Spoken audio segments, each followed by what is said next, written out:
Прямо сегодня, прямо сейчас мы хотим счастья, когда еще?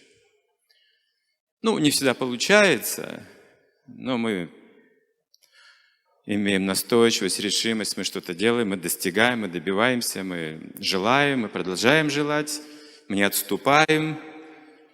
Стремление к счастью непреодолимо в человеке. Мы не сможем даже маленького муравья остановить. Вот он идет к своему счастью, вот он тоже что-то понимает, что-то чувствует, чего-то добивается. И невозможно остановить его. Даже маленький муравей, очень настойчивое такое живое существо, непреодолимая сила жизни. И если мы будем следовать принципу ненасилия, мы увидим, что все люди стремятся по-разному к счастью.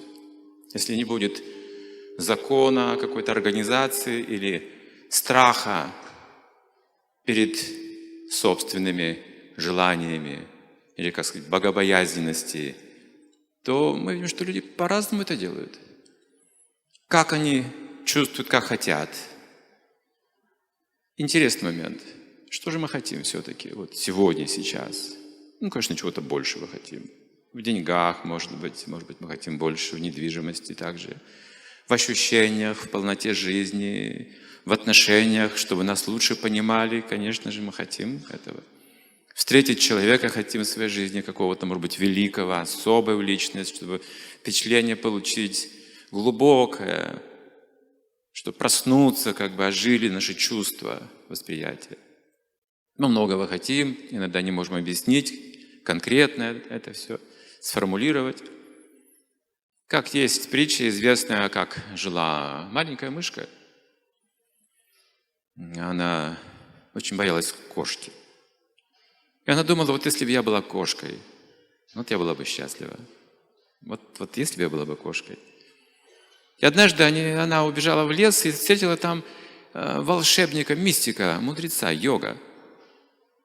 И взмолилась ему: ты же могущественный, ты же можешь исполнять желания живых существ, и ты добрый, и ты понимаешь живые существа, язык. Не мог бы ты мне помочь стать счастливой? Прямо сейчас. Что ты хочешь, сказал мудрец? Я постараюсь помочь тебе. Если ты на самом деле искренне хочешь счастья, я готов помочь тебе. Сделай меня кошкой. Я наверняка буду счастлива, если стану кошкой. Я буду жить в безопасности. У меня будут хорошие хозяева, хороший дом. Ну хорошо, я тебя понял, стань кошкой. И стала мышка кошкой, вернулась в дом, уже больше она не боялась кошек. И был хороший хозяин, и было молоко, и ловила мышей. Но однажды, выйдя во двор, заметила, там большая собака. О, вот в чем дело.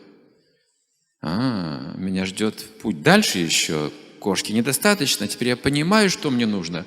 Нужно стать собакой. Она уже знала дорогу к мудрецу. Она пришла и сказала: дорогой мудрец, помоги мне еще раз. У меня снова есть желание. На этот раз я думаю, что я не ошибусь. Сделай меня собакой. Я точно буду счастлива. То есть ты была мышкой, ты не была счастлива, ты была кошкой, ты не была счастлива. Но вот если бы не собаки, не кошки, я была бы счастлива. А вот тут, понимаешь, собака. Если я стану собакой, мне же никто не будет мешать быть счастливой. Ну хорошо, я понял тебя, стань собакой. Ну, собака теперь не боится ни кошек, ни мышей. Хозяин ее особенно уважает, там у него есть даже положение, есть работа серьезная, высокопоставленная, сторож. А на второй хозяин в доме, смотрите. Но однажды она гуляла по лесу и встретила там тигра. О, какая сила, чудовищная сила. Наверняка это предел моих мечтаний. Она пришла к мудрецу и сказала: я теперь точно понимаю, что мне нужно, дорогой мудрец. Но, пожалуйста, сделай меня тигром. Я буду полностью счастлива. Ты была мышкой, не была счастлива. Ты уже была кошкой, ты все равно не была счастлива. И ты даже стала собакой, и тоже не была счастлива. Да, но понимаешь, я просто ничего не знала о тиграх, вот в чем дело. Если бы сразу знала о тиграх, я бы понимала, что мне нужно. Ну хорошо, я понял тебя, сказал мудрец, стань тигром. И стала мышка, кошка, собака тигром. И когда она стала тигром, она почувствовала в себе странные желания. Она почувствовала, что она смотрит на мудреца совсем по-другому, не так, как раньше. А она вдруг почувствовала, что это ее пища. Сказала: мудрец, а ведь я хочу тебя съесть. Я тебя сделал тигром, и ты меня хочешь съесть? Да ну пойми, теперь это моя природа, тигра, и я могу тебя съесть. Я понял тебя, сказал мудрец, стань мышкой. И так все возвращается на круги своя. Ну, то, что мы планируем, это история ведическая, древняя, она также пересказана Александром Сергеевичем Пушкиным.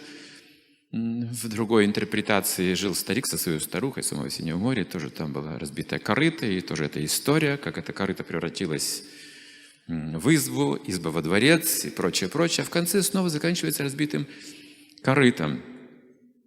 Все люди стремятся к успеху организованно, индивидуально, но к чему мы приходим? Что за законы природы, которые мы не знаем? Мы что-то не знаем о кошках, что-то не знаем о собаках, что-то не знаем о тиграх. И более того, не знаем, кем же мне быть в этом мире. Мышкой незаметной или тигром? Каково же мое истинное положение, где буду счастливый?